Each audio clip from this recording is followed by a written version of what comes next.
சமயம் நடந்த விஷயம். மல்கான்பூர் கிராமத்துல 2 புடவைக்காரங்க இருந்தாங்க.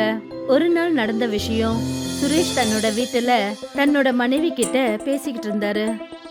நீ இப்போ கொஞ்ச நாளைக்கு முன்னாடி தானே தங்கம் வாங்கியிருந்த. ஆமாங்க, எனக்கு அந்த வளையல் ரொம்பவே பிடிச்சிருந்தது. நான் அதை வாங்கிட்டேன். நீ எதுக்காக அப்படி பண்ண? நீ நேத்து அந்த தங்க நகையை வாங்கியிருக்கவே கூடாது. இன்னைக்கு தெரியுமா, அந்த தங்கத்தோட ஒட்டுமொத்த விலையிலிருந்து 1000 ரூபாய் கம்மி ஆயிடுச்சு. என்னங்க இது? வெறும் ஒரு 1000 ரூபாய்க்கு நீங்க என் கூட சண்டை போடுவீங்களா? சொல்லுங்க. நான் உன் கூட சண்டை போடவும் விரும்பல, உன் கூட பேசவும் விரும்பல. நான் என்னோட கடைக்கு போறேன். அந்த மனோஜோட கடையில நல்லபடியா வியாபாரம் ஆச்சா இல்லையான்னு கூட எனக்கு தெரியலையே. என்னங்க சொல்றது கேளுங்க. டிஃபன் தான் சாப்பிட்டு போங்களேன். சுரேஷ் மீனு சொன்னதுக்கு பதில் கூட சொல்லல. அப்புறம் தன்னோட கடையை பார்க்க போயிட்டாரு. இது மதிய சமயம். அப்புறம் சுரேஷோட கடை நல்லபடியா போய்கிட்டு இருந்தது. ஆனா மனோஜோட கடையில நிறைய பேர் இருந்தாங்க. இங்க பாருங்க மனோஜ் அண்ணே, இந்த சாரி எவ்வளோ விலை? இந்த சாரியோட விலை 1000 ரூபாய். இது பனாரஸ் புடவை லக்கன் அண்ணே, எடுத்துக்கோங்க, ரொம்ப சூப்பரா இருக்கும். 1000 ரூபாவா? சுரேஷ் அண்ணனோட கடையை விட விலை கம்மியா இருக்கே. அப்படியா? ஆனா இந்த விலையில வைக்கிறதுல எனக்கு எந்த பிரச்சனையும் கிடையாது. ஒருவேளை அவருக்கு இந்த மாதிரி புடவை வேற எங்கே இருந்தாவது கிடைக்கலாம். நான் நேற்று தான் ஒரு சாரியை பார்த்துருந்தேன். கலர் வேறையா இருந்தாலும் துணி இதே துணி தான். ஆனால் அவர் என்ன சொன்னாருன்னா, துணி ரொம்பவே ஸ்பெஷலானது, அதனால 2000 ரூபான்னு சொன்னார். இங்கே பாருங்கண்ணே, நீங்கள் இதை எடுத்துக்கோங்க, ரொம்ப உறுதியான புடவை. ஒரு வேளை ஏதாவது பிரச்சனை இருந்ததுன்னா நீங்கள் என்கிட்ட எடுத்துகிட்டு வாங்க. சரிங்கண்ணா, இதை பேக் பண்ணிடுங்க. மனோஜ் லக்கன் கிட்ட சாரியை கொடுத்தாரு. அப்புறம் லக்கன் அங்கிருந்து நேரா சுரேஷோட கடைக்கு போனாரு. அட என்ன லக்கன் அண்ணே, நேற்று தான் என்கிட்ட சாரியோட விலையை கேட்டீங்க, ஆனால் அவனோட கடையிலேருந்து வாங்கிட்டு வரீங்களா? ஆமாம் அண்ணே, நீங்கள் எனக்கு சொன்ன விலையிலேருந்து பாதி விலையில வாங்கிட்டு வரேன். இப்போ நான் உங்ககிட்ட என்ன சொல்ல வந்தேன்னா, நீங்கள் கிராமத்தில் இருக்கிற ஜனங்க எல்லாரையும் ஏமாத்திட்டு இருக்கீங்க. அட இல்லை இல்லை அண்ணே, புடவைகளில் பல விதமான புடவைகள்லாம் இருக்குது. நான் உங்களுக்கு காட்டின அந்த புடவையை நீங்கள் எங்கே போனாலும் வாங்கவே முடியாது. அப்போது விலையும் அதிகமாக தானே இருக்கும். உங்ககிட்ட பேசுகிறதே வேஸ்ட்டு தான். சரி, ஒரு பிரச்சனையும் இல்லை, நான் இங்கேருந்து கிளம்புறேன். லக்கன் தான் சொல்ல வேண்டியதை சொல்லிட்டு அங்கிருந்து போயிட்டாரு. அப்படின்னா இவன் எல்லா புடவையும் குறைஞ்ச விலைக்கு விற்கிறானா? அதனால தான் என் கடையை விட அவன் கடையில் நிறைய கூட்டம் இருக்கு. ஆனால் கண்டிப்பாக ஏதோ ஒரு விஷயம் இருக்கு. இல்லைனா இவன் எப்படி இவ்வளோ பெரிய பணக்காரனா மாறினா? இவ்வளோ பெரிய வீடு, எல்லா பொருட்களும் இருக்கு, இவ்வளோ பணம், இதெல்லாம் எப்படி? சுரேஷ் மனோஜோட கடைக்கு பக்கத்துல போனாரு. அப்ப அவர் பார்த்தாரு, அந்த கிராமத்தை சேர்ந்த ஒரு பெரிய ஜமீன்தார் அவர்கிட்ட பேசிட்டு இருந்தாரு. இத பார்த்துட்டு சுரேஷ் மறைஞ்சு அவங்க என்ன பேசிட்டு இருக்காங்கன்றத கேட்டாரு. என்னப்பா மனோஜ், உன்னோட கடை ரொம்ப நல்லா போயிட்டு இருக்குன்னு நான் கேள்விப்பட்டிருக்கேன். அப்புறம் சாரியோட விலையும் எல்லா கடையை விட ரொம்ப கம்மியாக விற்கிறியான். எல்லாமே அந்த கடவுளோட ஆசீர்வாதம் தான். அவர் எனக்கு நிறைய கொடுத்துருக்காரு. அப்புறம் நான் எதுக்காக நிறைய காசு வாங்க போகிறேன்? அப்படியா? ஆனால் எனக்கு என்ன தோணுதுன்னா, உன்னோட வியாபாரத்தை அதிகமாக்கிறதுக்கான யோசனைன்னு தோணுது. நீங்கள் என்னை கண்காணிக்கிறதுக்கு இதுவும் ஒரு காரணமாக ஜமீன்தாரே. ஆனால் உண்மையான விஷயம் என்னன்னா, நான் ரொம்பவே கஷ்டப்பட்டு அந்த செடியை கண்டுபிடிச்சேன். அப்புறம் அந்த அதிர்ஷ்டம் நிறைஞ்ச பழத்தை சாப்பிட்டேன். நானும் ரொம்பவே கஷ்டப்பட்டு அந்த மலையோட உச்சிக்கு போய் அந்த அதிர்ஷ்டம் நிறைஞ்ச பழத்தை சாப்பிட்டேன். இப்போ நீ சொல்றதுக்கான அர்த்தம் என்னன்னு எனக்கும் நல்லாவே புரியுது. சுரேஷ் அவங்க 2 பேரும் பேசினதை கேட்டுட்டு யோசிக்க ஆரம்பிச்சாரு. அதிர்ஷ்டம் நிறைஞ்ச பழமா? அப்படியா? அப்போ இதான் விஷயமா? அப்படின்னா இவங்க 2 பேரோட அதிர்ஷ்டத்துக்கு காரணம் அந்த மலையில இருக்கிற ஒரு மாயமான பழம்தான். அது மலைக்கு உச்சில இருக்கு. இப்போ நானும் அந்த பழத்தை சாப்பிடுவேன். அப்புறம் நம்ம மொத்த கிராமத்திலையும் பெரிய பணக்காரனா மாறுவேன். அவரு மறுநாளே அந்த மலைக்கிட்ட போனாரு. ஒரு தடவை அந்த பழத்தை சாப்பிட்டுட்டேன்னா அதுக்கப்புறம் எனக்கு எந்த ஒரு பிரச்சனையுமே இருக்காது. ராத்திரி ஆயிடுச்சு. அப்புறம் சுரேஷ் பாதி பயணத்தை முடிச்சிட்டாரு. சுரேஷ் ஒரு மரத்துக்கு அடியில உட்காந்து ஓய்வு எடுத்துட்டு இருந்தாரு. அப்பதான் ஒரு வழிபோக்கர் அந்த இடத்துக்கு வந்தாரு. அண்ணே, ஏதாவது சாப்பிட இருந்தா கொடுங்களேன். பணம் வச்சிருக்கியா? பணம்லாம் எதுவும் இல்லை அண்ணே. பணம் எதுவும் கொடுக்காம நான் யாருக்கும் காஞ்ச ரொட்டி கூட கொடுக்க மாட்டேன். உங்ககிட்ட ஏதாவது இருந்தா சொல்லு, இல்லைன்னா இங்கேருந்து கிளம்பு. நீங்க என்னோட இந்த பைய பாருங்க, இதுக்குள்ள இருக்கிறது ஏதாவது உங்களுக்கு தேவைப்பட்டுச்சுன்னா இதை எடுத்துக்கிட்டு எனக்கு சாப்பாடு கொடுங்க. நான் இங்க ஒரு முக்கியமான வேலையா வந்திருக்கேன். அப்புறம் சில திருடங்க எல்லாத்தையும் திருடிட்டாங்க. இப்போ என்கிட்ட இது மட்டும்தான் பாக்கி இருக்கு. நானும் இந்த மாதிரி நிறைய கேள்விப்பட்டிருக்கேன். நான் இதிலெல்லாம் மாட்டிக்க மாட்டேன். காட்டு பைய காட்டு, அப்போதான் ஏதாவது சாப்பிட கொடுப்பேன். சரி அண்ணன், நீங்களே பாருங்க. அந்த வழிப்போக்கர் அந்த பேக்கை திறந்த உடனே அதுல 2 புடவைகள் இருந்தது. 2லயும் அப்படி ஒரு வேலைப்பாடுகள் இருந்தது. அது ஒன்னோட விலை 5000க்கும் குறைச்சல் கிடையாது. எனக்கு இந்த 2 புடவைகளும் வேணும். இந்த புடவைகளா? ஆனா இது 2 ரொம்ப விலை மதிப்பாச்சே. இதுக்கு எந்த விலையும் கிடையாது.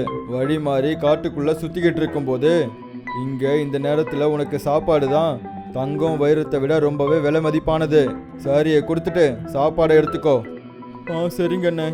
ஆனா என்னால ஒரே ஒரு புடவையை தான் கொடுக்க முடியும். 2வது புடவையை வச்சு எனக்கு சில வேலை இருக்கு.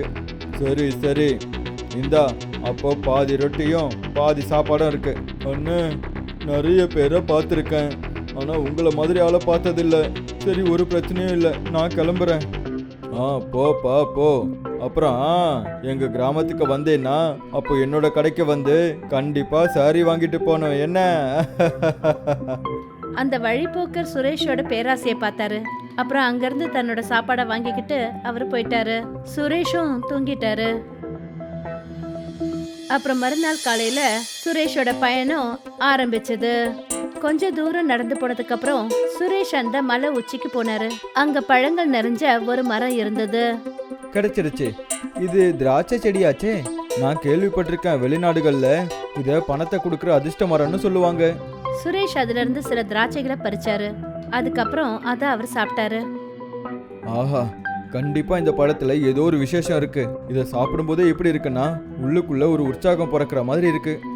ஒருவேளை நான் இந்த பழச்செடியை என் கூடவே கட் பண்ணி எடுத்துட்டு போனேன்னா இதை எடுத்துட்டு போய் என்னோட வீட்டு முன்னாடியே வைப்பேன். அப்புறம் எப்போ வேணும்னாலும் சாப்பிடுவேன்.